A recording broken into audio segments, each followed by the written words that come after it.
Howdy folks, and welcome to another Redstone Concepts video. What I've got right in front of you here is kind of a tricky thing to name, but I've referred to it as a reverse behavior circuit. So let's jump right on into it and see how it works and what I'm talking about.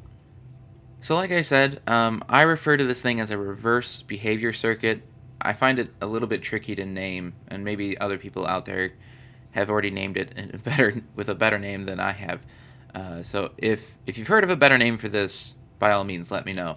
But I'm just going to show it to you. Basically, what we're going to get here, before I even turn it on, I just want to tell you that the purpose of this is to turn on that light first and this light second when it becomes powered. And then when it becomes unpowered, I want that light to turn off first and this light to turn off second.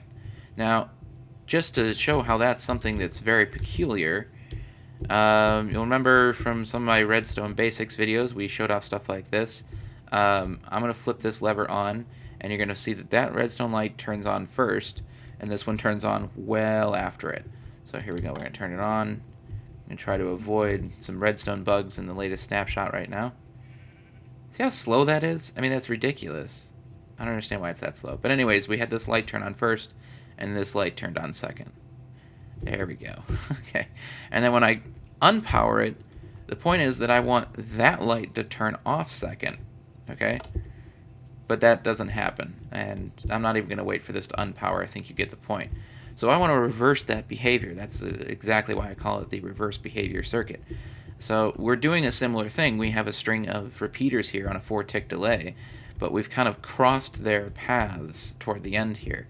So what happens here is when it becomes powered, a very quick signal is sent to that light. I mean, that's pretty obvious. We have an instantaneous wire here up to a repeater on a 1-tick delay. Bam, that thing's powered.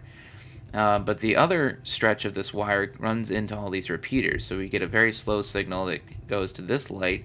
So that turns it on after about a second or so. I believe it's 1200 milliseconds. So that light will turn on. And then we continue that signal very slowly to this wire here. And we basically reinforce it. So what will happen when we shut the signal off is the unpowered signal will basically come up to this repeater and shut off this repeater, but we're still supplying power through this line itself. Now, you'll notice I've got this crazy contraption here.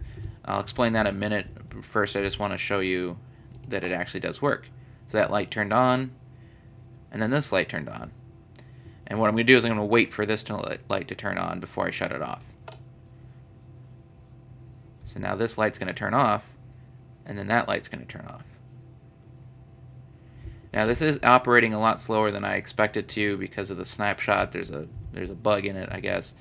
The reason why I have this light on is because if I were to power and unpower this very quickly, hopefully you understand what happens is basically if I supply power to this wire here and then shut it off before this signal is allowed to get all the way up to here and reinforce it, then that light's going to turn off.